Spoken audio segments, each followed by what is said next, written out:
Welcome. Today we're going to actually start getting into the text of James' letter. We really spent the entire week talking about introductory comments about James and the who his audience was and the message that he was bringing. So today we're going to move forward into some more specific details, and I think James chapter 1 verse 2 is probably one of the most confusing or troubling passages in the entire New Testament for many believers, because James says the following. He says, "Consider it pure joy, my brothers, whenever you face trials of many kinds, because you know that the testing of your faith develops perseverance."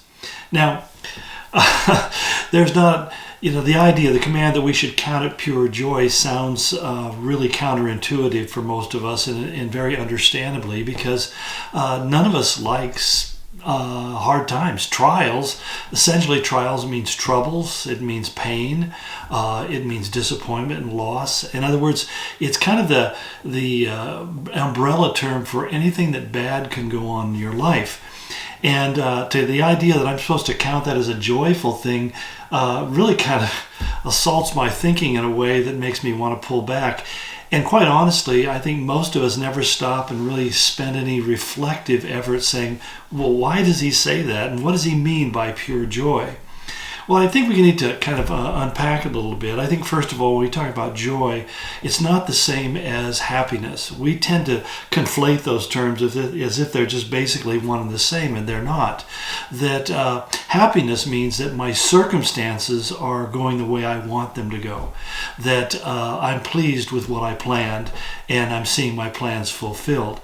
Now, sometimes in life that actually happens, but in the vast majority of experiences in life, that doesn't happen. Rarely do things ever unfold exactly as we planned them, and a good deal of the time they unfold really completely different. Sometimes well-intentioned things turn out to be more hurtful or disappointing or alienated than we had imagined. And so we just think in terms of, it's not what I want, then I'm not happy, and if I'm not happy, I can't have joy. But the word joy really means something else. It means to be fulfilled and satisfied, even though circumstances may be good or bad. In other words, it's not a state of mind that's dependent upon having things go the way I want. It's not dependent upon my external circumstances. It's a settled assurance I have in my faith, in my heart, of one simple concept, that regardless of what's going on, Romans 8:28, God is causing everything to work together for the good. And that's basically where I rest. I have a settled joy in my heart that even though I cannot at this moment understand why God would allow this to happen, He in His divine way has a means of turning that for the good. I was thinking about this in my own life just this morning, thinking about how someone who had criticized me for something, and I felt that their criticism was unfair and didn't really wasn't understanding what I was trying to do at all. But at the point I was sitting there in my mind thinking about, I started praying and said, Lord, would you just speak to them and change their heart? And then it suddenly occurred to me that I wouldn't be dealing with this right now if God didn't want me to deal with this. And not simply to change the other person, because that's always our thought. Our first thought is, how do I fix the other person? How do I alter their perspective or change their attitude?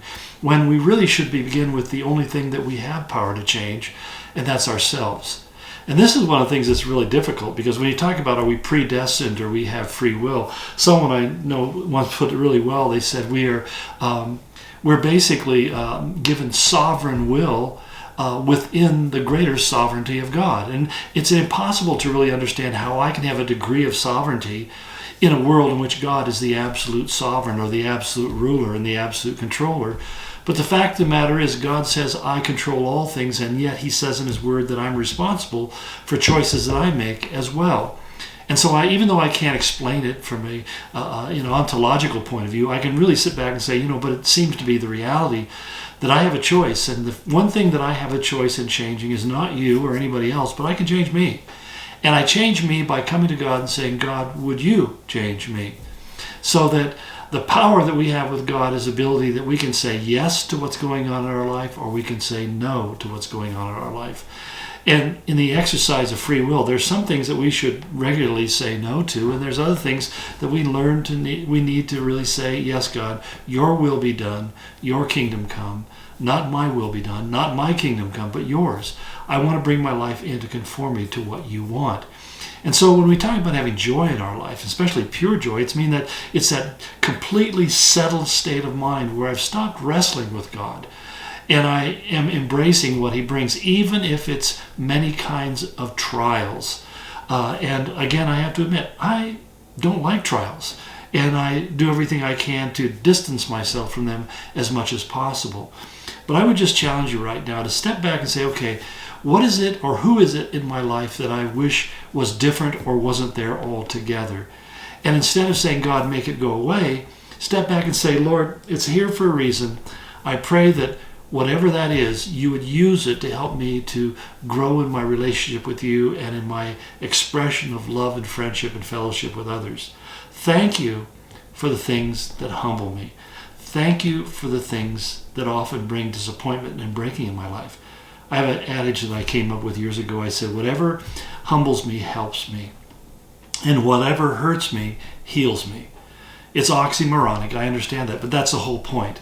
That when I'm humbled, God becomes stronger in my life, and when something hurts me, I learn how to find comfort in God that otherwise I would not know. And usually the reason I hurt in that place is because that's a place where I need healing in my life.